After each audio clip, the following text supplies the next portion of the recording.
Jacob Ewer, thanks for joining us. Yeah, no, thank you for having me on. The youngest, busiest historian I know. Yes. I don't know if I'd call myself a historian just yet, but yeah, getting there. But you've been out there. The other Newcastle Herald have latched on, and a lot of media outlets have latched on lately. I reached out to you a few weeks ago, and all of a sudden there's all these stories coming up. I'm going, oh damn, they're trying to cash in on what I've tried for. Yeah, they're trying to cover a story from you. No, there's been a lot of interest, which has been fantastic, and a lot of that traditional media interest as well, which is new for me and a bit of a learning curve. But yeah, what I found is that you're really trying to sort of make history cool. Yeah, trying to bring the interest to the younger generations, because when you think of someone that's interested in history, you're thinking, your grandparents' generation, or the people that are older than me, anyways. And I know with my friend groups, their eyes probably rolled over a little bit over the years of me talking about, this building used to be this, or there used to be this here.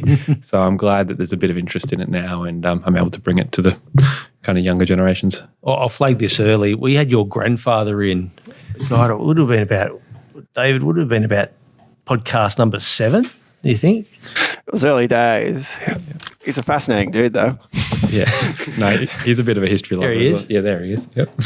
But you know what? It was about him. It was really, I suppose, the history of it. I mean, he grew up in Adamstown. I grew up in Adamstown. You've got links to Adamstown. You grew up in Adamstown? Yeah, in and around Adamstown, in and around Newcastle. And even that Victoria Street, so many, what are some of those pictures? Yes. Arresting, people from the jail breakout and stuff like that, armed hold-ups, royal commissions. He's got quite a story. Just him. Did he inspire you in a way sometimes in some of those stories? He's not, growing up anyways, he wasn't too one to really talk about his achievements.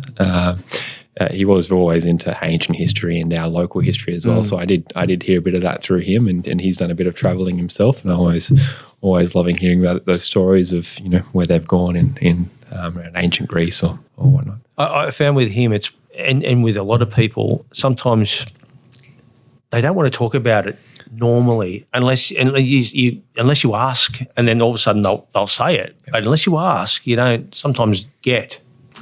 That's probably something that you find in your travels as well. Yeah, 100%. One of the major projects I'm working on at the moment is about a disaster that happened back in the 1950s, called the Stockton Bight disaster, is kind of what it's locally known as. And it was a military training disaster. And for this project, it's a long-form documentary, so there's a lot of work in it. Definitely bit off a bit more than I can chew. We'll start on that. Yeah. Here it is, the Operation Seagull. You're currently about to release it. Was it later this month? End of February. You mentioned the Stockton Bight disaster. What got you into that project? Yeah, well, I work full time in at Newcastle in town, and I was out grabbing lunch one day, and there was this old guy on his mobility scooter, and he had the RSL logo on the front of his scooter, RSL cap on, and he was quite a unique looking guy. He was quite old, and he had an eye patch on. He just had this, look like he had a lot of stories to tell, and he was, wandering around his mobility scooter by himself. So I said, what's the story behind the RSL logo on the front? Because he had printed it out A4, laminated it, and zip tied it onto the front of his scooter. And he explained, he's involved with the local RSL, and then he explained that he was just too young to be just shy of the World War II kind of cohort, and probably just a little old for the Vietnam, but he was in national service in the 1950s, and he was on a training mission in 1954, and was a part of this disaster. I think it was some pics of. We got the video. We'll hit the video first. They said I was some kind of a hero. I don't know what that means. I don't know I don't. I'll have to look that up. You find yourself, you're doing a supposed to be enjoyable training trip, and you were crying, you were praying. There was all hell breaking loose. The flares going up and the lot. But we didn't say too much about it. It was all hushed. I think at the time,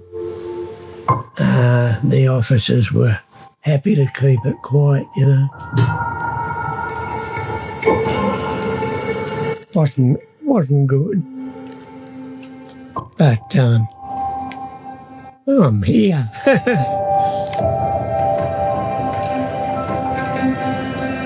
Jacob, having people that were there, it's a beautiful thing, I suppose, in a way. But you just mentioned too, I mean, do you feel that the military were maybe embarrassed by the fact that they were doing this and it all went awry?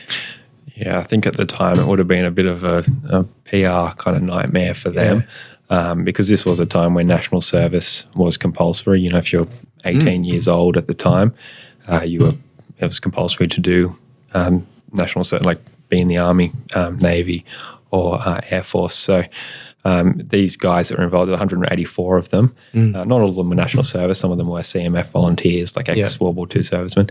But they weren't volunteers. The national servicemen weren't volunteers. They were conscripted more or less to do this military training, and they were all 18, 19, 20 years old. And they were put out in this situation where there were unfortunately loss of lives, trauma for everyone involved, and a lot of them couldn't swim. And also, too, it would go down in history as the biggest, I suppose, military disaster. Yeah, that's not in a war. Yeah, it was on home soil. Yes, it was the largest peacetime army disaster until there was a helicopter incident a few years ago. Up until that, so yes, it was horrific and relatively pretty well hidden. Mike Scanlon from the newspaper The Herald, he does do a write-up, but in terms of a film about it, there hasn't been anything produced. So I think we got some pictures of the of Mike Scanlon stuff in the Herald. So like it was like army ducks, and they were going across the harbour in some sort of drill at 2 a.m. in the morning. Yep. So that one up on the screen there, that's an LVT A4. So it's basically an amphibious tank. So when you think of a tank, it has a very small turret on the top. On the far right-hand side, you can see someone sitting on it. But yeah, it was made to go in the water, but it was more or less made for those landings on beaches where you've got kind of basically flat water up in the Pacific during the Second World War. But yeah, what these guys did, they left from Camp Shortland in the Wave Trap Beach near Nobby's, and they were going towards Broughton Island up past Nelson Bay, and they got out off the headland, off the breakwater, in Stockton Bight. Change in weather conditions, huge waves, very rough seas, and these vehicles which only had about a foot of freeboard, what you saw in that photo. Once the engine stops, the bilge pump stops, and they just start filling up with water, and they're already more than 10 tons per vehicle, and they're out in the middle of the sea basically. And also too, the people that helped save. That went out there. They got some Stockton surf lifesavers that went out there in the middle of the night. There were sharks out there, risking their life. I mean, panic stations everywhere. It would have, and hearing those stories firsthand, because there were 184 there that night, and now at the time I started the project, there were about 11 people left that were there. Now there's about 7, and hearing their stories firsthand and how traumatic it was for them, and that they've carried that throughout their lives. It was Well, doing something like that, those people that you've found to talk about it, did it bring back memories? Was it very emotional for them as well? Yeah, is that something too? As you've got to be mindful of as well. Yeah, I was lucky with my line of work. I've done like trauma informed training and all these kind of things, which were definitely helpful. But there's also nothing that you can really prepare. When you're talking about someone's personal story, you can never prepare to a full extent. But I had, more often than not, one of their family members with them, whether it be a child or a grandchild. And in a lot of cases, those people had never heard this story, like their story before. So some people, that they knew that their parent or their grandparent, who's now 92, 93, 94, heard that they were involved in this incident, but they'd never heard the details. So it was very touching for them as well.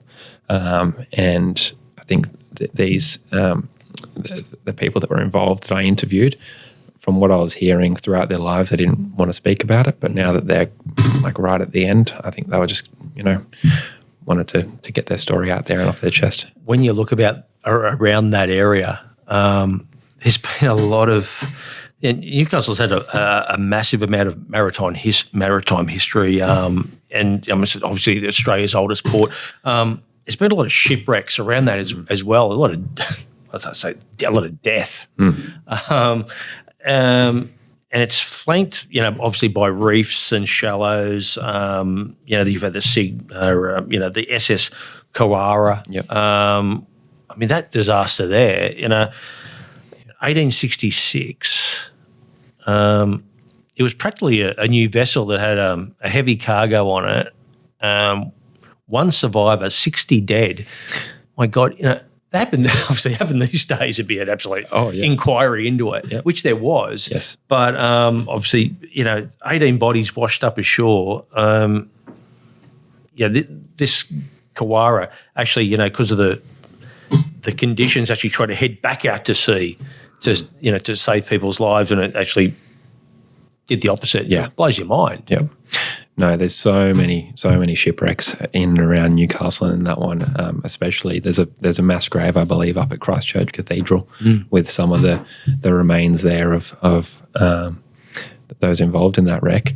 But yeah, there was a film put out about shipwrecks in Newcastle a year or so ago, and I went to the screening of that. It was by Stories of Our Town, and they had a maritime archaeologist there, James Hunter, I think his name was. Yep. And he painted a fantastic picture of what it was like and how many shipwrecks there are, hundreds of shipwrecks in Stockton Bight, even in the harbour. And then you've got where Stockton Breakwall is now. It was, Oyster Bank Reef. There's shipwrecks stacked on top of each other like this. Yeah. It's just, I think I think it was a plaque on the Kawara as well. There you go. I think it was on the Stockton Breakwall as well. Just getting back to, you've really built up a following, haven't you? A lot on socials. It's 25,000 on Facebook, TikTok 240K. You've nailed your stories in a tight, neat, information sort of package. Yeah. In regards to, I suppose, times are at an essence these days, especially with younger people. You're really starting to nail that, haven't you? Yeah, attention spans are just becoming shorter and shorter and shorter. And when you think of historical informational content, you're thinking, old dusty old books or research papers. So to kind of flip that on its head and try and get enough information to tell as much of the story as you can in under 60 seconds, it can be tough. But I think that formula is working and people are enjoying that because it's not something that you're seeing too often. There's not much, from what I've seen, not much local history-focused content that's in the short form kind of way. Do you feel that doing that short form, to do a documentary, it's almost like, wow, I've got plenty of time on my hands now. It's almost like I actually did I called into a TAFE college when I was working for NBN, and people were doing filming short films course, and they came to me and said, we got to do a documentary, and it was like they said, we've got it. It's a 5-minute documentary, and I'm like, what are you worried about? 5 minutes? I'm like, okay, well, I got to do this story with you guys, and I got 1:20. So do your story in 1:20. Do your documentary in 1:20, and then work backwards and see how easy 5 minutes is. Yeah. Yeah. Is that what you've worked? Is that what you found? Yeah. I think also, like with documentary especially, you're not really starting with a storyboard as you would with a fictional film. You're kind of starting with what you think you're going to end up with, but things always change, or you might be going along and then you come up with, or you meet someone and you go, this is the angle here. This is what we need to be focusing on. And then you kind of go down a path and then it forms from there. So starting out, I thought, okay, well, I'll aim for about 25 minutes, half an hour. Yeah. And then I was going, and then I met a couple more people. I met a historian she was a major in the army, so she was pretty high up, and she did a bit on camera, and her information was amazing. And then, I'm like, okay, I'll just keep it under, I'll try and keep it 35 minutes, 40 minutes, keep going. Okay, 45 minutes. That's where I'm drawing the line. So I ended up with about 15 hours of footage, and I've got it down to about 42 minutes. So, Good work. yeah. Well, what you're doing too as well, what you mentioned, time is at an essence these days. But I feel what you're doing is in a way sort of similar to what we're doing, but we're doing it on people, where it's about their stories, where yours is about a story, which does involve people as well. Yep. And I suppose it wouldn't matter where you go, you bump into someone like that person from the disaster, that you probably go, wow. You're always thinking that this next person could be a story when you talk to them. Yeah, definitely. I think everyone's got a story in them, or something that's happened in their lives, which is foreign to us today, but also something that you can relate to. People in my generation, people in your generation, most people listening wouldn't be able to relate to being called up for national service. Yeah. But it's also it's not so distant from us. Grandparents or great-grandparents may have been involved in that. But yeah, I think everyone has a story.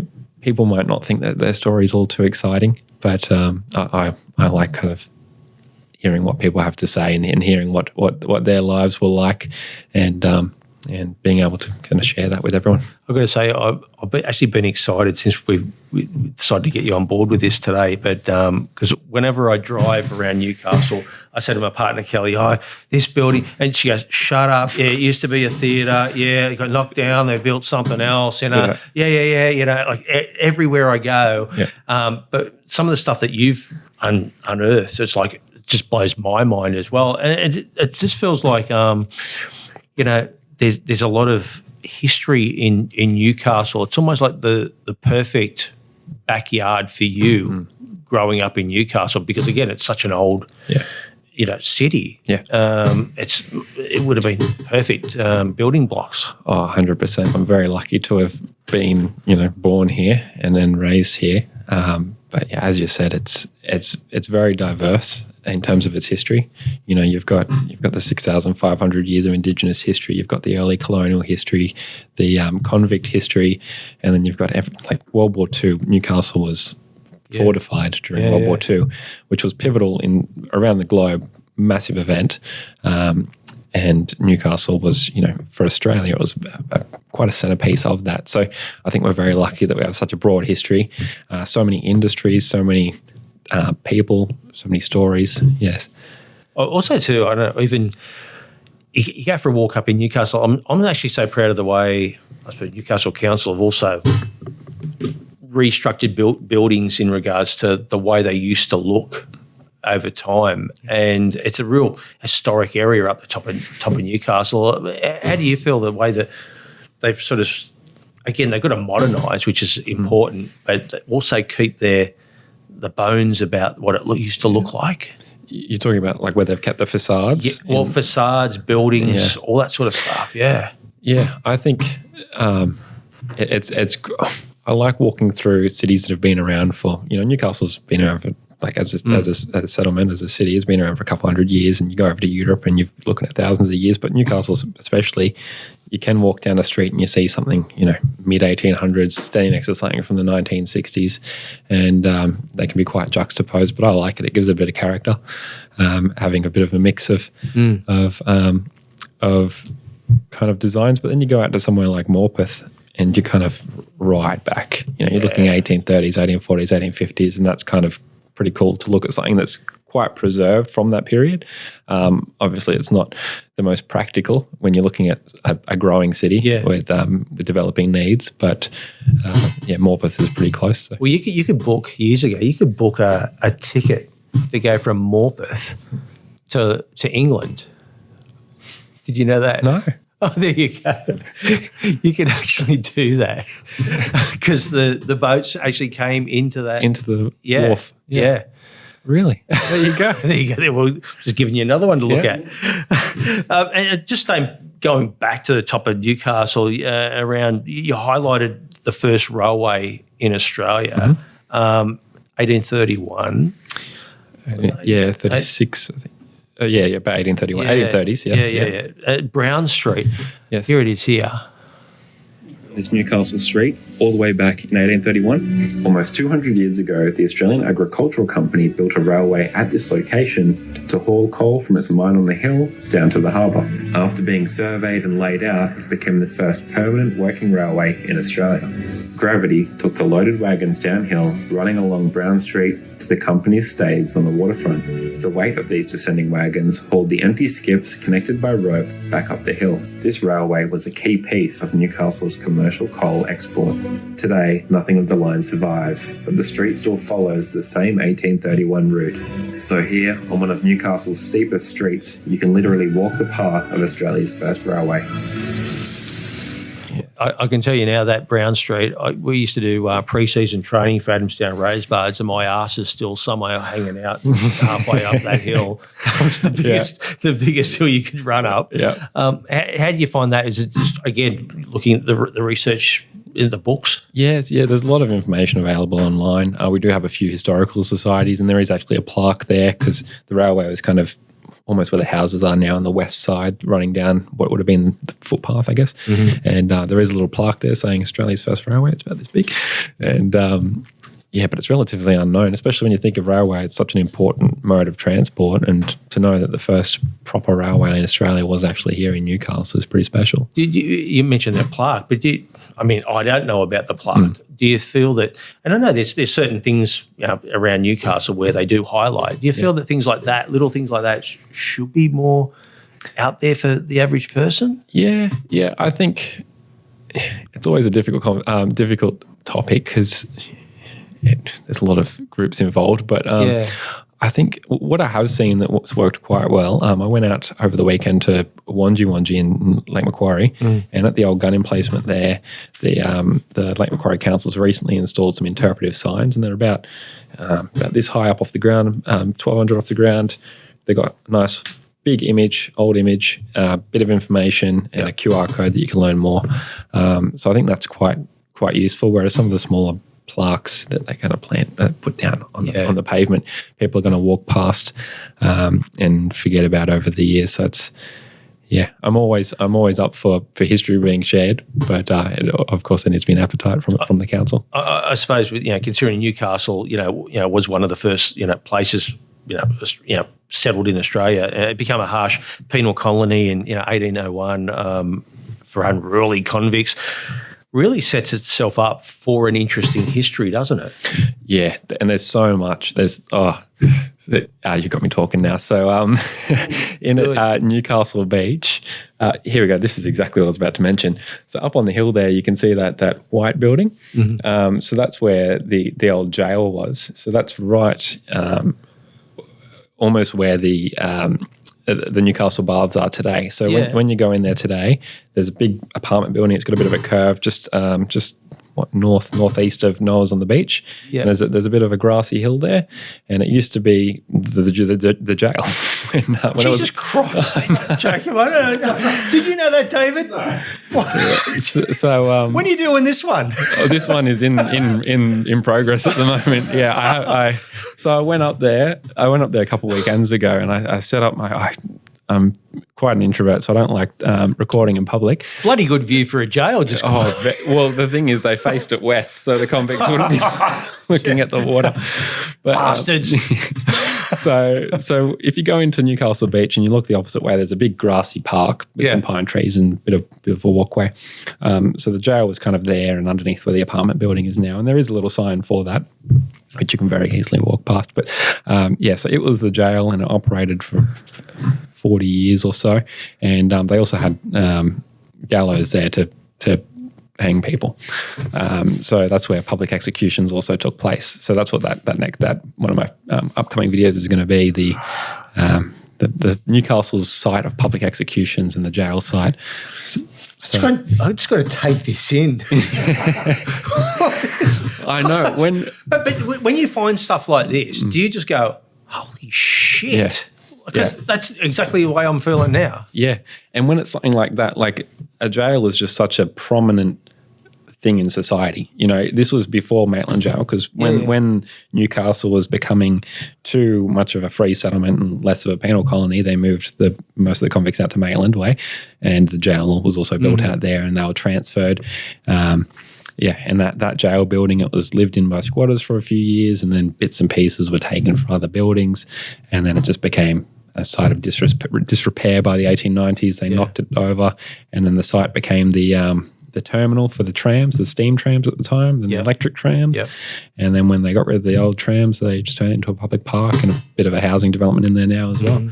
But yeah, you wouldn't know looking at it now. Like you go into Newcastle Baths, you're looking at the really pretty facade. And the old world pool that had the world map in it. The canoe pool. And my dad told me about that actually. He said he saw it when it was actually exposed. You know. Yeah. Did you know that, Dave? There's like a map. Yeah. It blows your mind. I mean, convicts, in saying that too, they copped it.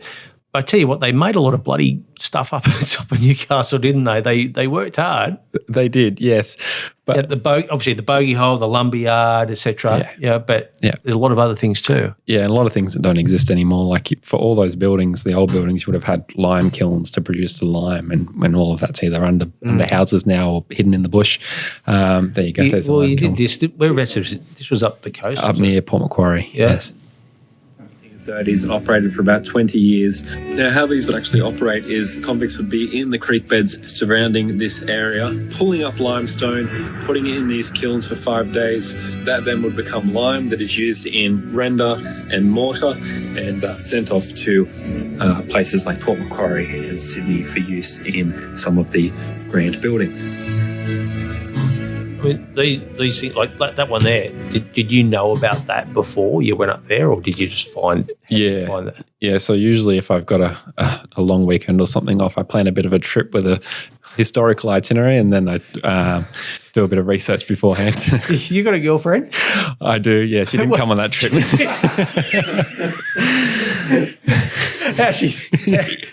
Is she loving this as much as what I am?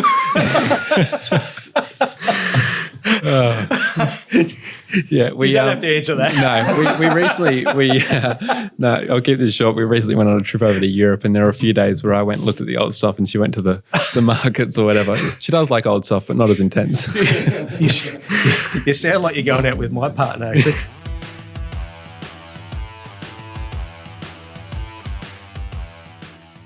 At Elk Architecture, we don't just design buildings, we shape the spaces where life happens. From concept to construction, our award-winning architects bring our vision to life with precision, passion, and purpose. Whether it's your dream home or your next big commercial project, trust Elk Architecture to build what matters most. Elk Architecture, designed for life, built for the future.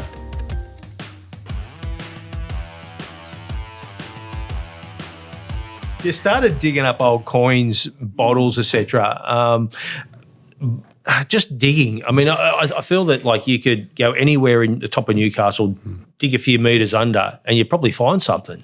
Yeah. Well, when you think of the kind of mindset back in the day, you didn't have rubbish collection like you do. You threw things in the creek bed or a hole in the backyard, or there was a bucket for a toilet and things like that. It was a different time. Yeah. So a lot of the time their rubbish wasn't disposed of like it is now, and that rubbish to me is something to learn from. So, but I mean, even bottles, you can learn so much from what a bottle looks like. Can't you? Yeah. And some of a lot of the old ones, like medicine bottles and sauce bottles, they've got embossing on them. Like they're beautiful bottles. Like you see them now at antique shops, but people were just throwing them about back in the day. And you can learn a bit. Like that's a castor oil bottle. Oh, there you go, castor oil. Beautiful cobalt blue color. Like it's a gorgeous bottle. This one didn't have any inscription on it, but Now the arse fell out of it though, didn't it? Yeah. The bottom of that one was broken. We've got a couple more. Yeah, there you go. So there's a little whiskey bottle on the side there. So that, and some of the old bottles, they've got big air bubbles in them. Like they're like everyone's unique, or the top might be a little bit wonky. Yeah. But yeah, some of them have inscriptions on the side. Like a recent one I found said the manufacturer's name I can't remember, but dog mixture. I don't know what a dog mixture is. I still don't know what a dog mixture is. But It's a story for another day. Yeah. But like you can look into some of these things, and they were just mixing up whatever, putting it into a bottle and claiming that it would cure your throat cancer because they've been smoking opium out of a lead pipe. There was actually a cream I know in my house, and it was called Man or Beast. Yeah. And it was a cream where obviously you could use it on a man or an animal. Or a dog. Yeah. And it would still work. I don't know whether that had anything to do with that. I think my mum still has that out at Swansea just quietly. What your greatest find, using a metal detector? You love your metal detectors, don't you? I do, yes, I do. Because you can find something might be out in the middle of the bush, out in the middle of nowhere, yep. or on the beach like that is up at Shoal Bay, and you can pull something out of the sand or the dirt, and it may not have been touched in 150 years, and it's something that back then might have just been a bit of rubbish for them. But to me, you can look into that and just. I just go down a rabbit hole. Like one of the small finds, probably one of my favorite. It's got absolutely no monetary value, but historically it's quite significant. It was a red coat button, so a regiment, like a military button from 1818. So it had the regiment on the front, the symbol, and it would have been on someone's coat back in the day, back in 1818. Someone that was out here as part of the penal colony, one of the guys keeping everyone in line, and popped a button one day 205 years ago, whenever it was, and I came, plucked it out of the ground, and it would have meant nothing to them losing it back then because it was just a button. But today you can kind of go, well, that's amazing. I think we got some pictures of some military stuff that where was this? Yeah, that was up at Stockton Beach. I still don't know what this one is because you can see the sand and the salt. The salt water especially just corrodes stuff because that's copper or it might be bronze. But of course, Stockton Beach, you had a lot of military activity there. You had the rifle range at Fern Bay. You had Fort Wallace. Had a lot going on. It could be a surf medallion as well, being on the beach. But yeah, some of the like at the same day I found this would have been a few years ago. I also found another. It looked like an iron cross, like a Maltese cross, and it was copper, and it was all corroded like this. And I gave it a very gentle bath. No, not that. Oh, actually, that was that last one. But this one,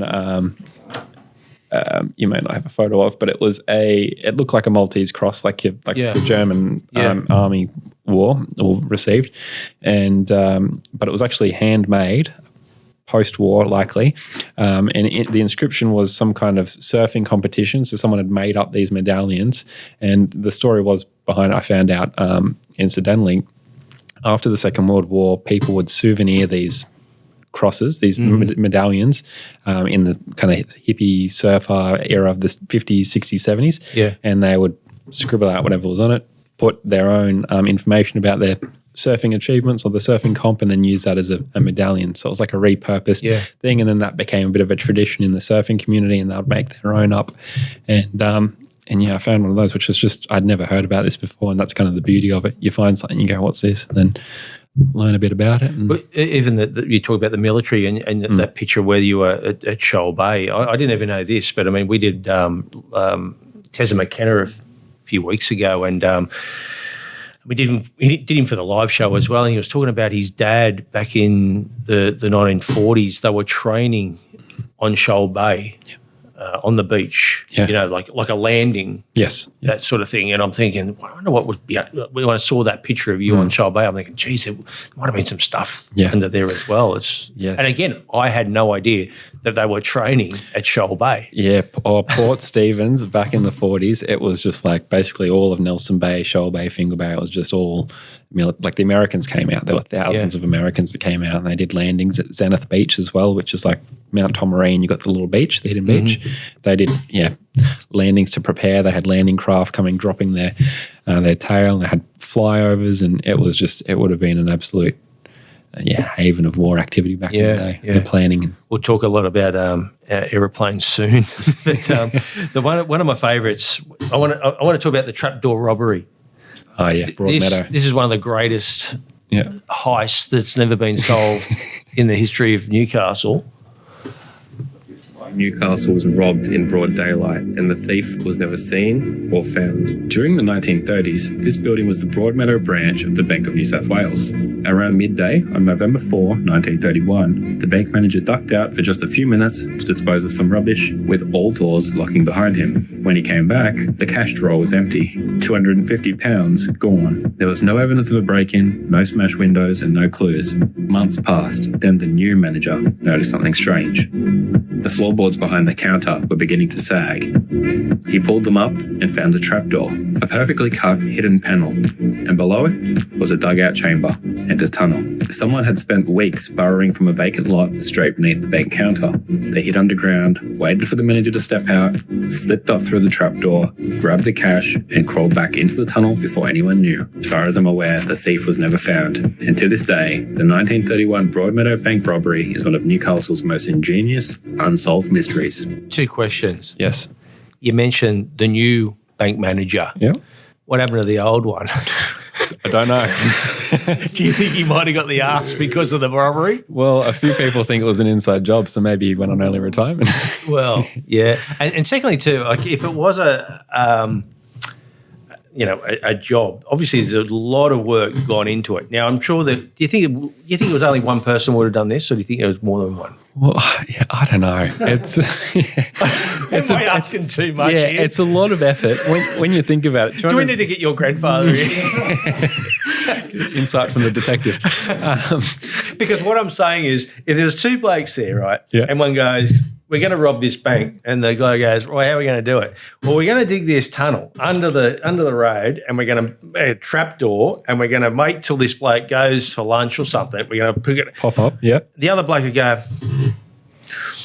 why don't we just get a gun And just go and in. just hold him up? Front door, there's no security cameras. Just go. I know. It is a lot of effort. And it's not like it's the small branch, like it's a regional branch of the Bank of New South Wales. It's not like the big city branch. But I know. I want you to do more research on this one, Jacob. But another thing, what fascinates me, I suppose, back in the day, is old theatres and pubs, especially a pub. You can really learn a lot. I mean, that's a theatre.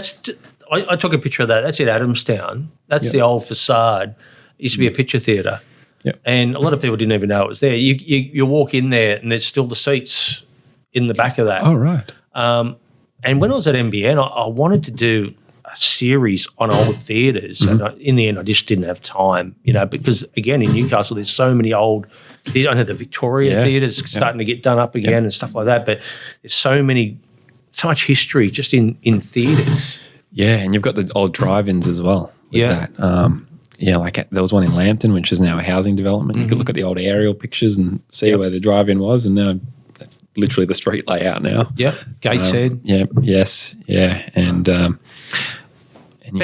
But even with pubs, I mean, did you find with pubs back in the day, pubs were a real haven for a community, wasn't it? And you can learn so much about, I suppose, the history of a place off the back of a pub. Yeah, because people had their home, their place of employment, and then the pub usually is like a third place, basically, which is not so much today. But you look at old towns 100 years ago, there might have been 6 pubs in a town of 600 people. Well, I mean, with pubs, I know that Ed Tonks, he's done a lot of. I've got that at home. I love those. I could do, again, when I was in Sydney, I wanted to do. I was working for Channel 10. I was like, I want to do a doco on pubs. Yeah. Even I lived in Balmain. There was 56 pubs once in Balmain. That's amazing. Does that blow your mind? Yeah, it's like almost every street would have had one. It's just that would have been perfect for me right now. Yeah, but I mean, and the thing is too, when you're looking at a building, especially a pub, you see even little like you see railings and balconies, especially they go around. You go, that actually look like a pub. Yeah. Or you see the little grate at the bottom where the kegs used to go down the bottom. Yeah. And again, like there's the Ship Inn in Newcastle. There it is. Oh, there. yeah. 1846, 102 Hunter Street. The first licensee was the first mayor of Newcastle, James Hannell. Yeah. Like, I mean, who knew? Yeah. It's incredible. Yes.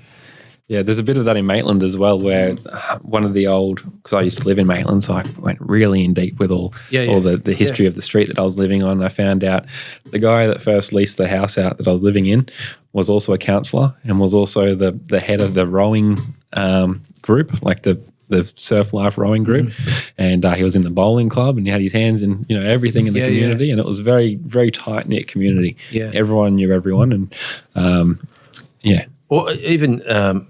There's another one, the Racecourse Hotel in Wallsend. Yep. Or Plattsburgh. Yeah. It's on the.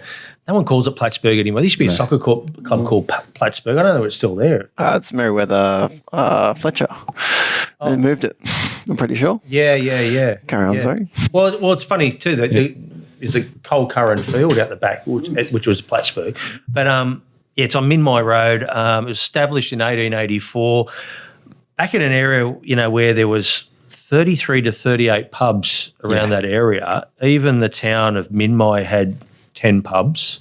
Yep. Although back then I was told they were more like tin shanties, but they called it a pub. Yeah. I'd call anything a pub, Dave.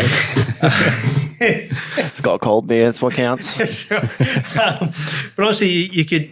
I suppose you could just do a podcast on Minmi itself. I've got a mate who's actually writing a book on. He's trying to find, because again, with soccer's a big thing in the community too. Back in the early 1800s, Minmi was the oldest club in Newcastle. Right. It's one of the oldest clubs in Australia. But he's trying to find the actual ground where they played the first game of football in Minmi. He's found that it's all been built over, which is a lot of things happen. But there's so much history in that area. Gold mining, even you go into that cemetery at Minmi, blows your mind. Yeah, Minmi, you look at some of the old photos and what's all, like a lot of it's bushland now, it was all cleared and there were little houses strewn about that just don't exist anymore. There might still be the wells there in the ground or some of the footings.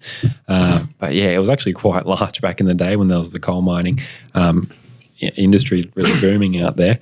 And with those old pubs, especially the Racecourse Hotel, they're substantial buildings. It's not like they were quickly thrown up. They're thick double brick walls. You have the big cast iron balcony. It's just like they're big. Like some of them are quite grand for the areas that they're in.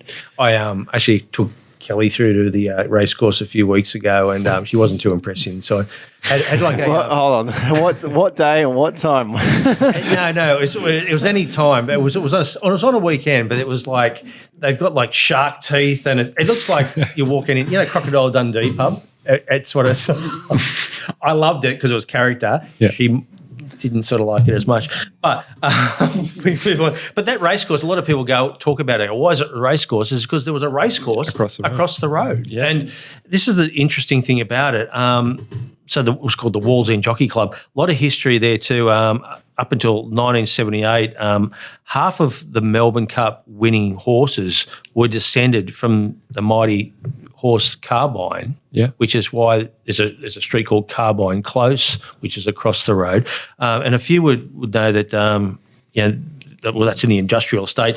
Up the road there's Tulloch Avenue, Archer Crescent, Gunsin Close, in honour of those great thoroughbreds that were spawned by Carbine. And another fact that this grandstand here, which is at Wallsend, this was moved from the racecourse over across the road from the pub at the racecourse. So that's the race. That's the grandstand at the course, as it was in Wallsend. Yeah, and they moved it. Oh, right. Across the road, across the town. Yeah. How do you move a frigging grandstand? It's resourceful. I just find it incredible. Yeah. That you can even see it. That's it. Yeah. You know. Now that ground's now the Coles car park, but that used to be called Crystal Palace. Lots of great games. Wallsend, was a great club back in the day. Still is a good club. One of the oldest clubs. But yeah, imagine moving a grandstand. It's a lot of work. Imagine turning up for a day's work. What are we going to do today? We're going to move a grandstand. Yeah. Oh, you know what? I might just stay at the pub. Now, this is another one you did recently. Charles Kingsford Smith. He made an emergency landing in Bullaroo. Yeah, Bullaroo Racecourse, which was in Terralba. Another race course. Yeah, another racecourse, which is now an industrial site. I didn't believe it when I first, well, it's on Racecourse Road, which kind of gives it away. But I was like, where was this racecourse? So I looked at the old aerial view from like the 1940s, which at that point it was well and truly disused, but I was hoping something might show. And you could see the oval where there's like a scrapyard and a bunch of other industrial sites now on Cockle Creek. But there used to be a whole train station just for the racecourse. Like that's how popular this was. So you'd come down from a Wobber up through towards Newcastle, and there was a train stop just there, purpose built. I think we've got that one too. This industrial site behind me here was once the location of a racecourse, and in 1927, a record-breaking flight was forced to make an emergency landing here. On the 18th of June, 1927, Charles Kingsford Smith departed Sydney in an attempt to break the Around Australia flight record. Just hours into the journey, engine troubles struck, forcing Smith and his co-pilot to make an emergency landing behind me here in what was then the Bullaroo Racecourse. As you'd expect, locals quickly gathered here at the racecourse to get a glimpse of the action and to hopefully meet the man trying to break this record. Now, Smith and his co-pilot caught a train back to Sydney, got on their backup aeroplane and successfully managed to break the record, doing the entire trip around Australia in just 10 days and 5 hours, which was less than half the previous record of 22 days.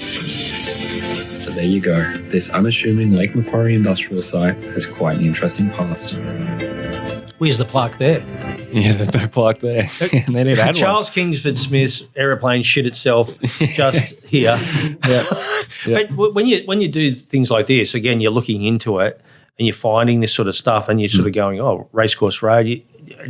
Are you sort of tempted to go, I could go further with this? Oh, 100%. There's so much because it was called Robbery Park. Like the local name, because you go there and you lose your money. And there's a whole story. You know a few of those places, don't you, Dave? I don't punt anymore for a reason, mate. So there's all these little stories, and when I go looking into the old newspapers, you find like you're looking at this. I'm looking at the column of Kingsford Smith landing there, and then next to it there's another story, another local story. I'm like, oh, you know, I look into one story and there's another 5 that pop up. But with this one especially, the fact that it's not in Bullaroo, it's in Terralba, and a few people told me that in the comments, and I'm like, I just didn't have because there's only so much you can say in the 60 seconds. But it's like a lot of the golf clubs around here, like Waratah Golf Club, Newcastle Golf Club. None of them are in the actual suburb they're listed, but. Back in the day, it was a booming place of meeting as well, just like the pubs. There's not too many photos of it, unfortunately, but the photos that there are, it's just groups of people, dressed up, some of them in 3-piece suits because it's the 1890s, and they've caught the train in to, have watch the races. Well, it's funny with Charles Kingsford Smith in a few weeks' time, we're actually going to get a bloke called Damien Lay, who's a actor, filmmaker, who's actually just written a book late last year about the wreckage of Charles Kingsford Smith. He's located where it actually happened, off the coast of Burma. We're going to get him on the podcast that our good friend Max Markson is setting up for us.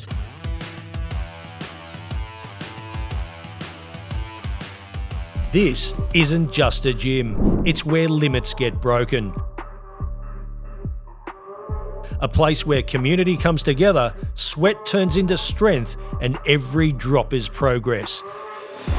No excuses, no egos, just results. Join Fitstop Newcastle today, a start to a better you.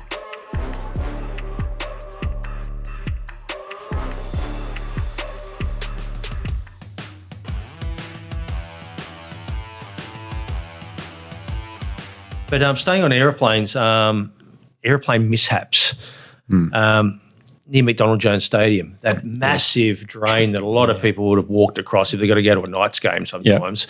It's one of the most enormous drains ever. And I suppose when you're actually looking from above, you probably think it's a bloody airstrip, wouldn't you? Yeah, it definitely, because I put a drone up when I made this video that you're talking about, and this was one of the first ones that the videos that kind of went well for me in terms of reach and people finding interest. But you look at it from above, even on Google Maps, you can look at these stormwater drains, and they're built.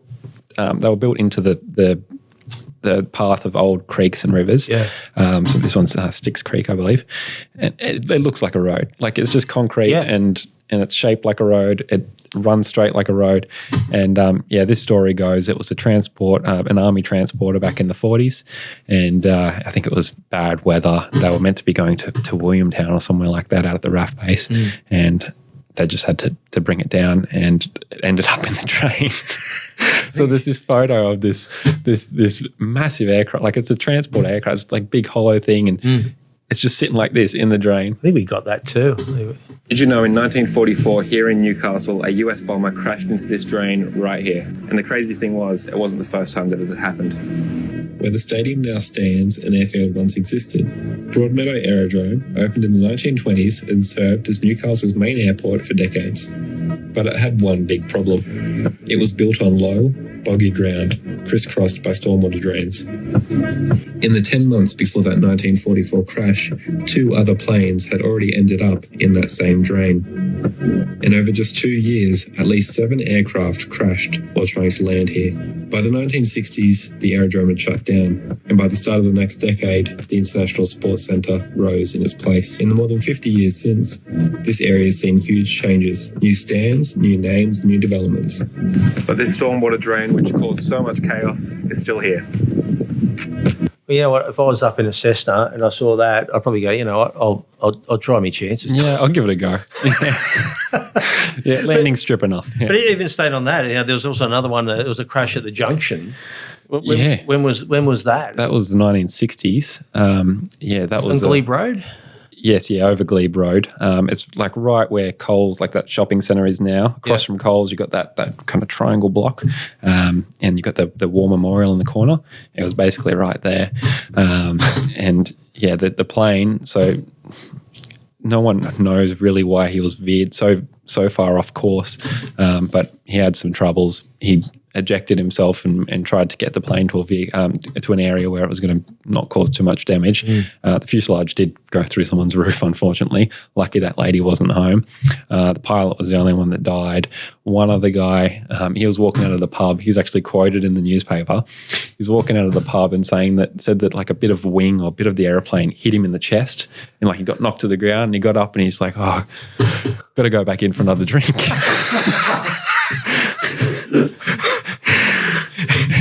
I'm sure he was a relative, Dave. But back then, it sounds like anyone who lived in Newcastle, you better look up because you don't know what's going to fly down. Yeah, no, that's it. It was like Newcastle was such a hive for industry, and you had all such a large military presence as well. And a lot of stories. Staying on that area, I suppose, near there, Merriweather.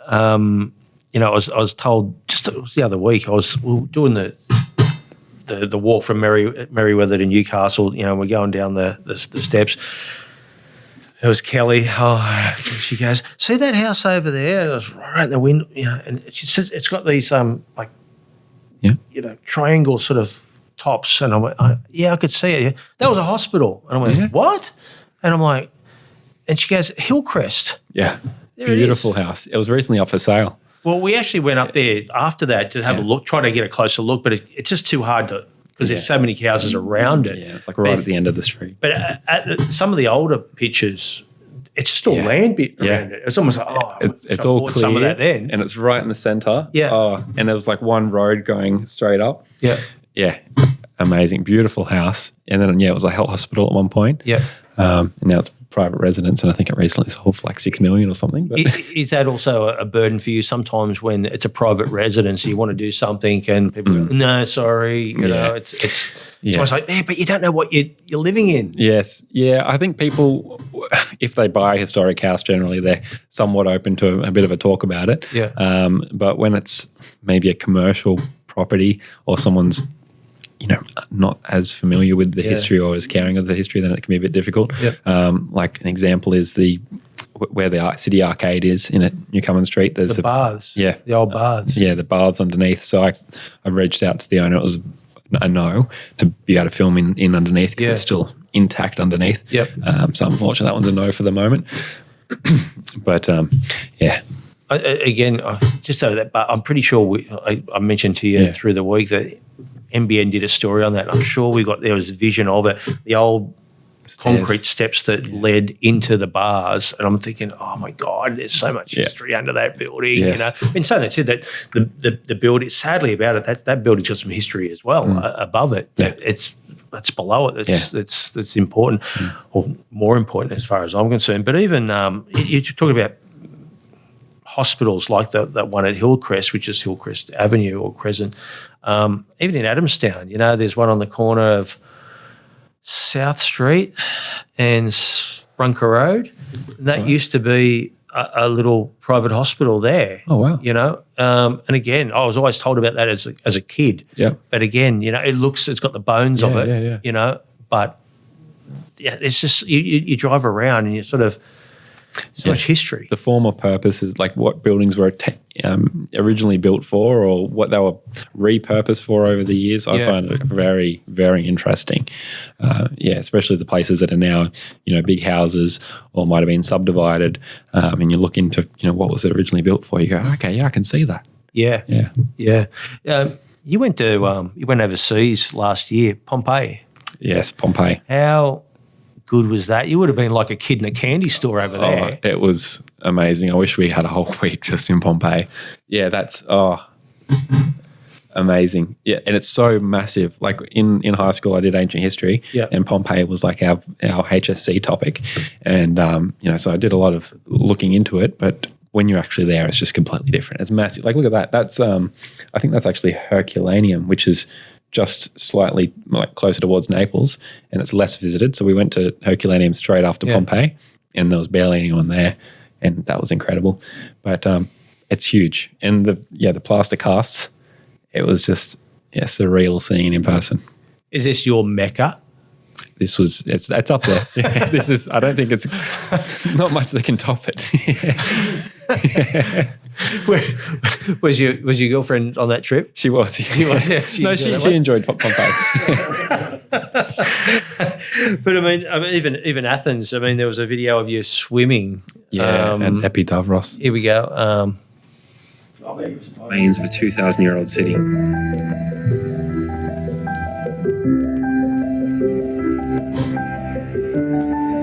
Dating back nearly 2,000 years, these walls and courtyards were once part of luxurious villas and workshops.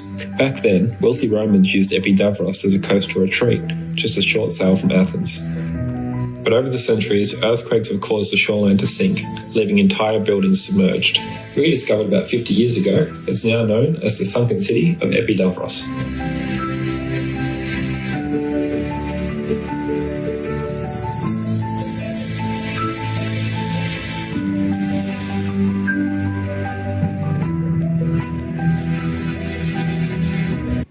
Is it a case of when you want to go visit somewhere like that, there's no limitations? You just can just go and do that? Yeah, I mean, it was hard to get there because there's no tourist, or from what I could find, there were no like direct tourist options. Yeah. So we had to go from Athens through Corinth, I think, and then down. And we had to catch like a regular transport bus. So that was just hard to book because they didn't speak English. Yeah. And then we caught the bus down there, and it was like a 2-hour bus ride, and got off, had to walk from the bus station to the actual ruins, which was like a 2-kilometer walk.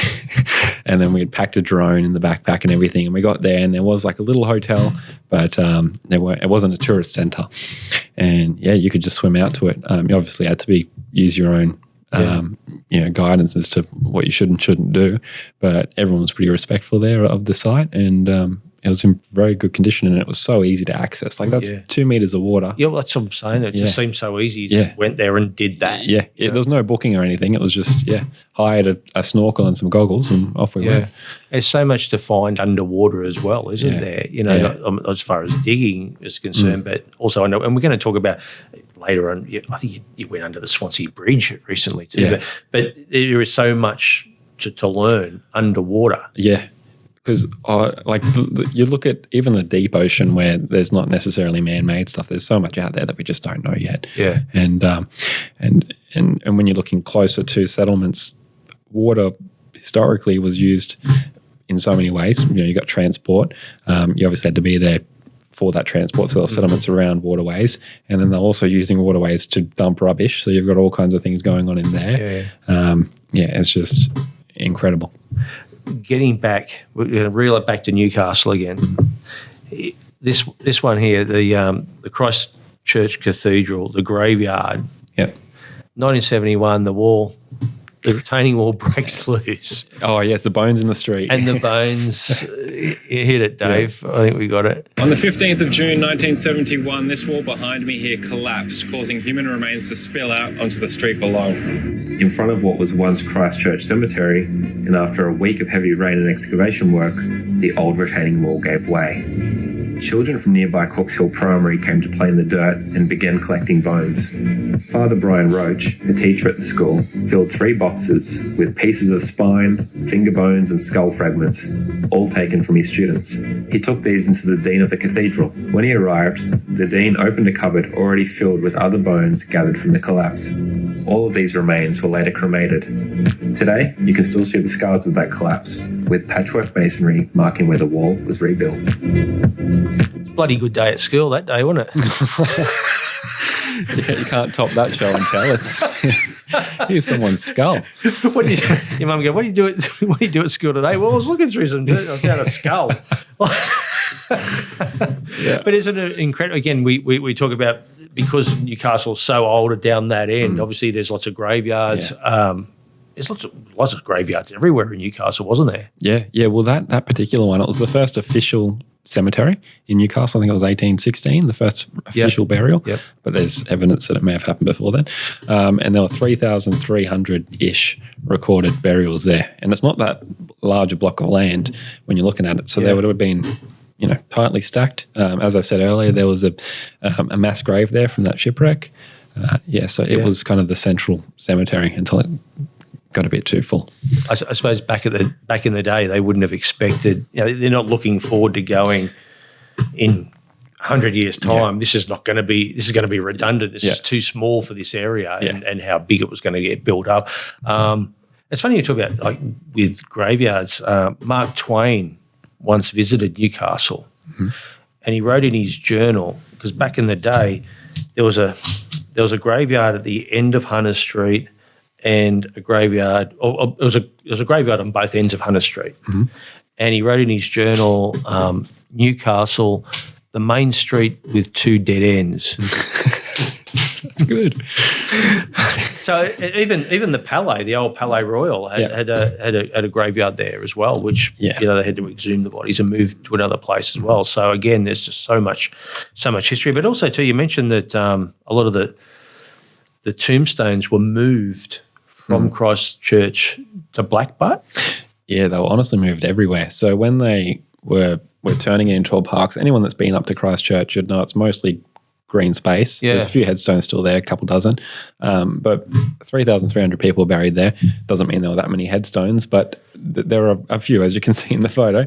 So at the time, the council, when they were repurposing the land legally into becoming a park from a cemetery or a graveyard, they had to do something with the headstones. So it was decided that since most of them were illegible, they would either crush them up, use them for road base, or in this instance, use it up at Blackbutt for the retaining wall there. So I went up and visited Blackbutt, had a look around, and actually found some that had the inscriptions in it. I suppose back in the day too, it just shows how they used things to go, oh, we can't get rid of this. We can use it for something else. Yeah. Or move the grandstand. Exactly, move the grandstand.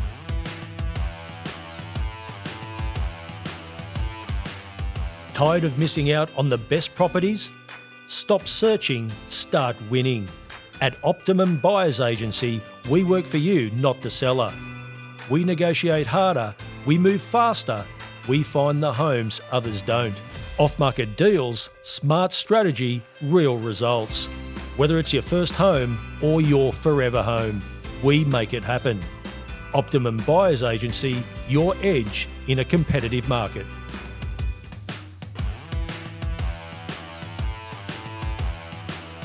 Also, I'm going to bring up some snapshots of some pictures that we've got. I want you to explain what they are. Sure. The first one. That's me. How old are you there? I would have been about 7 or 8 years old there. maybe a little bit younger actually, but I'm pretty sure that was in Wellington in New Zealand. That little satchel there, my mum bought it for me. She went to China when I was very young, would have been about 3 or 4, and she bought that for me. And I think I had that on my shoulder up until I was about 12 years old. I gotta say, you have not changed a bit. You have not changed a bit. Yeah. Next. There you go. Well, it's obviously where you are there. In Cairo, yeah. There's the back again. That would have been an experience too. As a young bloke, did that sort of inspire you, that trip? Oh, it definitely did, yeah. So I went there with my mum, and that would have been, I would have been 7 or 8 years old then. Mm-hmm. And I got the bag on my shoulder again. And that was, I still remember we went down, we were able to go inside some of the pyramids, and I can still remember the smell of it. It was just like, it was gross. It was damp and yuck, but you're going to remember that for the rest of my life, I'm sure. Just before we go on to the next ones, just the pyramids themselves, so much mystery. Yeah. You got thoughts on that? Because again, there's all the theories about how they were built. Only recently, an Italian by the name of Filippo Biondi, he's a PhD as an engineer and signal processing researcher. He discovered unusual signal patterns beneath the pyramids using advanced radar imaging technology, saying that there was there's pylons underneath that are like 80 meters wide in width and length. When you think of that, if they dig a bit deeper and work out, find a little bit more information about this, it changes the course of history when you think of it. Yeah, that's what I love about archaeology. Like, you think you know everything until you dig up, until they dig up the next thing. Especially in Egypt, like you always hear they're finding another tomb or another artifact that changes what we think we know. And I do remember seeing that. It was all over social media for a few weeks, and then it kind of just dropped off. So I'm going to have to look back into that. But they say it's a tomb. But what he's actually mentioned is he believes it wasn't a tomb. It's more than a tomb. There's people in there, dead people in there, but it's more than a tomb. But what he's finding is that there's a pushback by the traditional archaeologists in regarding this, because again, you think of it, they've done all this research, all this work for decades, and then all of a sudden this could be just thrown out the door by this. There's that certain type of pushback to go, no, he's just a crackpot. You're going off the narrative, just hold up a bit. I think there's also, with any kind of mystery, there's always going to be, everyone's got an opinion, or there's conspiracies and whatnot. So I think with archaeology, if you're digging it up and you're kind of taking the best guess you can. I did half of a Bachelor of Archaeology at Macquarie Uni, and kind of what they said was a lot of the time you're just guessing. You're digging something up and you're going, okay, we don't know what this is. What's our best guess? If you don't know what it is, you just assume it was some kind of spiritual item. Yes. And you move on. But with Egypt, it's so interesting because they're always finding something else. I was watching something yesterday about, I think it was the world's oldest intact ship or vessel, and they found it was all apart in thousands of pieces, and they reconstructed this whole boat. It's now on display in the new museum they've opened up in Cairo, and it's just this massive timber ship, and it's 2,500 BC. So obviously that area was an oasis at some point. Yeah, well, you've got the Nile there, and there were settlements. I think the oldest, the pyramids older than the Giza pyramids in Cairo are actually further south in the country that's just south of Egypt, built by the Egyptians because there wouldn't have been borders. But there's hundreds of pyramids. It's just insane. Everyone thinks of the Great Pyramids of Giza in Cairo, but there's just so much. And I remember being 8 years old. I probably didn't appreciate it as much as I would now, but there's just so much for something that was so ancient, if you know what I mean. You look at what we're building today. Well, you tell me now, who could build a pyramid today perfectly like that? I know. That's what I'm it's almost like there must have been, well, I feel by that, just that itself, there was there was a lot of there's a lot more history to come that we don't know. Yeah, in civilization that we not know of. You know? Yeah, because again, they're just perfectly built, precise, and they're huge, like massive. Like you don't understand how big these pyramids are until you're standing there in front of it. And like I don't know if you could really see in those photos of me as a kid, but the blocks are massive. Like you can't really see in that one, but there's one of me. I might not have sent it to you, but there's one of me standing up against the block, and it's taller than me. Yeah. I was 8 years old, but it's still. You can see the guy bottom left there. Yeah. Like they're massive, huge stones, and there's millions of them. It's just how they did it is incredible. Yeah. Maybe the guys that moved the grandstand. At Wallsend. The Wallsend grandstand, the eighth wonder of the world. Mate, I'm telling you now, you need to do a doco on that. The tunnel of steps. I want to see this. Where's it? Yes, that's in one of the. That wasn't one of the Great Pyramids. I think that might have been the Red Pyramid, and one of the other ones, anyways, that you could actually go down inside of. And we went over to Egypt. It was almost immediately following a terrorist attack, unfortunately. So we were the only ones there. So we got the Golden Tour, and they took us inside a few of the pyramids, which was this is what I can remember. The smell of it was very stuffy and damp. Was it your mum that was more of a push for your thirst for this, or both? Your dad? Dad as well. I think mum was probably more open to going to Egypt. Because I don't know if the extended family were too thrilled about the fact that there was the bombing a couple of months earlier. I don't know too many people. Even when I was going to school, it was like, whenever the kids were going, we're going here. Not many people went, I'm going to Egypt. Yeah, it's usually Bali. Here's a picture I love the most. I love this. I don't know a kid that looks so excited about receiving a fucking world aid. I think I've still got that.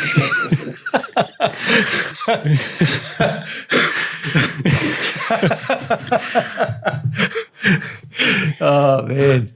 But isn't it incredible now? Obviously you don't need, if it's just at the touch of a keypad. Exactly. You could get all that information and more in milliseconds. But I was thrilled with that. Again, going back to Newcastle, probably south of Newcastle, you read something about some kids finding a World War II German machine gun. But again, it's sort of like it was a story in a paper. So it's all a little bit mythical, isn't it? Yeah. Yeah, that's some of these more obscure topics or topics that aren't a planned event or something that's, structured. It's just someone's experience, and it can be hard to get credible information. Yeah. But this one, it was about a group of boys that were at a church camp, and in the 50s, I believe, and they were wandering around in the bush down near Catherine Hill Bay.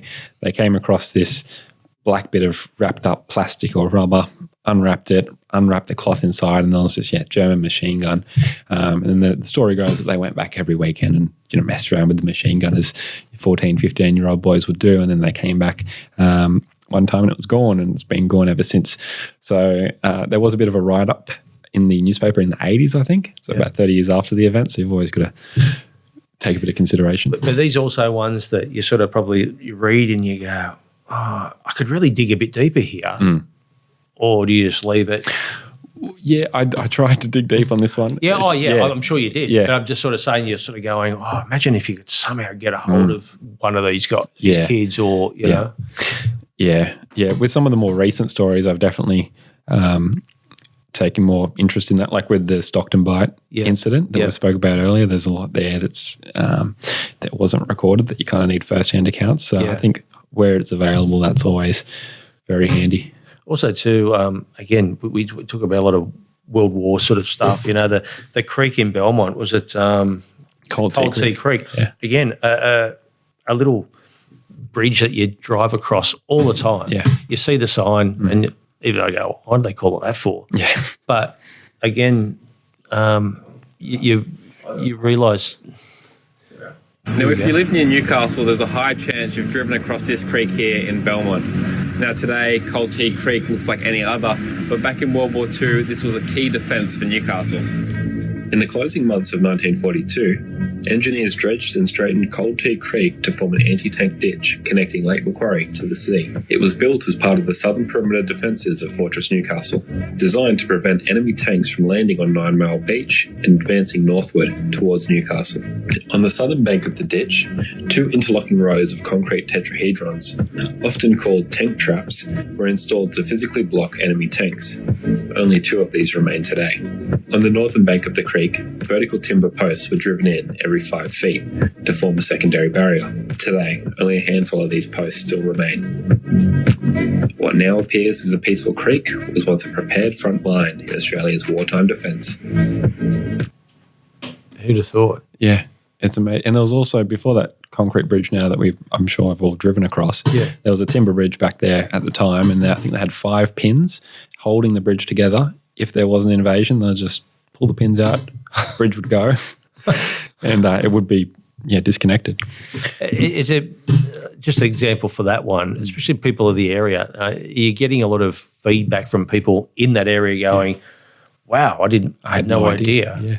A lot of that, especially with that video, because that video performed quite well and people were quite interested. And a lot of people said, I used to go prawning in that creek back in the 80s, or, I grew up the one street over, had no idea. And when you really look at it, it's like dead straight. You can tell it's been dredged, cut in. And then, there's not too many photos from the war because they're obviously trying to keep things secret and cameras weren't too popular. But the photos that we do have, you can see, the tetrahedrons running the length, and there are still some of the timber posts there, more than 80 years since, still sitting there in the creek. Since you've been doing all this sort of stuff, are you getting, again, you're getting a lot of feedback, but you're getting a lot of people going, what about, you need to do this, you need to do that. It's almost like, it would be overwhelming. Overwhelming, yeah, for sure. So I've got a list on my phones and on my phone in the notes app. And is it the case of where you are at the time? Oh, while I'm here. While I'm here, I'll just record this. The list grows and grows and grows, and I kind of work through it as I can in terms of what interests me at the time, really. And there are some topics which are more urban legend, which I'm hoping to do at some point in the future, a bit of like an urban legend diving into, is there truth behind this? I'd really like, because people I find that quite interesting. But there's just there's unlimited amount of topics. As you're saying earlier, it's just so lucky that we live here. And it's not just Newcastle too. Again, you do move around the countryside. I think it was that Captain Thunderbolt? Was it? Oh, yes, up in Armidale. I mean, that's an interesting story there, just around that area. Yes. Yeah. That was another instance where I planned a road trip for a long weekend. Went by myself again that time.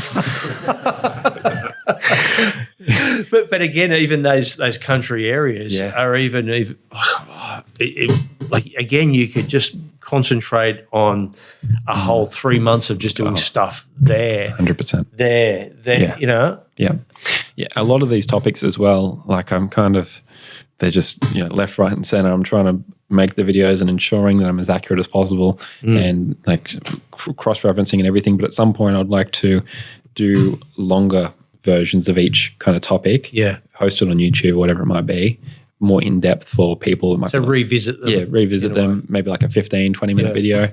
Maybe have some expert people doing some of the talking, sharing some of their knowledge, and then being able to tie it back to these short videos, so people have the option to learn a bit more if they want, because, not much. You can only say so much in 60 seconds. Yeah. And also too, I suppose, time is at an essence, again, in regards to a lot of older people dying off, sadly. You want to sort of juice as much info out of these people as possible. Yeah, we'll record it before it's too late. The Stockton example's probably the key for that. When I first met this guy, Warren, the guy that had the RSL badge, that was a couple of years ago, and I sat on the idea for about a year. I'm like, I really want to do something with this, and I was kind of just waiting until I met the right person that could help me produce this thing. And I did end up reaching out to someone that does this kind of thing and saying, can we do something? And they said, we need X amount of funding. This is the process. And I looked into getting that funding from Screen Australia, because it was tens of thousands of dollars. And it just wasn't going to happen within the next 12, 18 months. And I thought, we're running out of time. There's 10 guys left by that point. The man I met in the park, he had passed away. 10 of these guys left out of 184. time's running out. I just got to do it. So I just jumped in, did it. I thought I'll work it out as I go along, and just did all the filming and interviewing and everything myself, and research and whatnot. And in the time of that filming, 3 of the guys I've interviewed have sadly passed. Yeah. So obviously time was of the essence. And I did end up getting a small grant from City of Newcastle, the council, to cover I had a voiceover done, and some of the archival footage can actually get pretty expensive, surprisingly. To cover a few of those costs, which is very, very good. And hopefully once I've got this documentary done, it'll give a bit of credibility for the longer form stuff, and maybe I'll be able to get some more people involved in some of the future ones. It's only the people that I know within the film industry to try and get a movie done in New South Wales. It's almost like, make sure you get the Opera House and the Sydney Harbour Bridge in, and Screen New South Wales will go, here's the money. It could be the crappiest movie ever. Yeah. But as long as you put those monuments in, yeah, you're right. Where do I sign? You got to do something around there. I think it's like one of the last few ones. The Swansea Bridge, you did a dive under there. I think we got some vision of that. Don't think you spoke in this, but yeah, Shark Alley, mate. I've been told. Yeah. Whenever I get out of the water from a dive, you go, someone always, every time someone comes up and goes, there's bull sharks in there, mate. Mate, that's. But even some of the stuff you found under there, again, a lot of crap like that. Yeah. But someone might have been having a picnic on the water. And some of the old plates, not so much those ones, but some of them are quite ornate. They've got like designs on them, or like, the Dutch countryside blue and white design. When you do something like this, are you going there expecting anything, or it's just like, oh, well, whatever, just see what's down there? Just see what's down there, exactly. With Swansea, since it's got quite a strong current and it's tidal in the channel there, you've got only a probably hour long window. See, that's right in the middle of it there, about 16 metres under. You've only got you've got to be there at the slack tide, so like just as it's switching over. Otherwise, it's just too much current, and you wouldn't be able to stay still. But there's so much under there, and like visibility there, you can see is 4 metres maybe, and so move 4 metres forward, and you can see another 4 metres, and there might be something there. What I mean, obviously you're busy doing with the doco and everything like that. But what's the next thing for Jacob? What are you looking at? Is there? Obviously you're doing a Master of History at the University of New England pretty soon. That's going to be another thing on your plate. Yeah, I know. Yeah, and I've signed up to it full time as well. So working full time, doing uni full time, and then going to try and get some videos in. But yeah, the Stockton Bite disaster, the film's going to come out, and then in a few days, I'm actually going to dive 2 of the wrecks. So I've organised with a few guys. One of them's got a boat. A few of them do. Like photogrammetry, like 3D modelling. There's going to be a second film that's going to come out. It's going to be 20, 30 minutes long, all about, preserving what's left.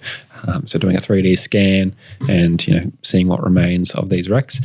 So I'd like to do a bit more of that, a bit more medium form, like not full-length documentary, but maybe 20, 30-minute long. Yeah. There's a few topics around Newcastle that I'd really like to focus on. There's Park Battery, so Shepherd's Hill, which you might know at the top end of King Edward Park. All of King Edward Park had some kind of fortification in it. So there was 2 searchlights, 2 big guns. You had the old gun at Shepherd's Hill. There was 4 machine gun nests. Like it was its own battery, really. And there's quite a lot to look into there that hasn't really been highlighted. Like you've got that mound at King Edward Park that everyone sits and picnics on. That was a gun emplacement. So there's a lot there that I'd like to dive into in like a bit of a longer video, but also cut it up into short format, so people might get a bit of a taste and then go, oh, maybe I'll look at the longer version. You've obviously sparked a lot of interest, obviously, with the social media stuff. Do you feel that, looking down the track, would you love to somehow just do this full time in a way? Yeah, definitely. Because I've been doing this for all the history video stuff for about 10 years now, and it's always been a hobby. And now that things are picking up a bit more and there's a bit more interest, there's definitely more opportunity to be able to partner with councils, which I've done. I've done a few with Lake Macquarie Council, like the Charles Kingsford Smith video, and other community organisations to be able to share, what they've got in their collection or the stories they get to tell, or the stories they have to tell. So yeah, I'd love to be able to keep ramping things up, and then maybe one day I'll be able to partner with the ABC or something like that. That'd be pretty good. I think you'd be the perfect fit. Jacob, thanks for joining us on Incredible Lives with Caney, and good luck in the future. Thank you so much.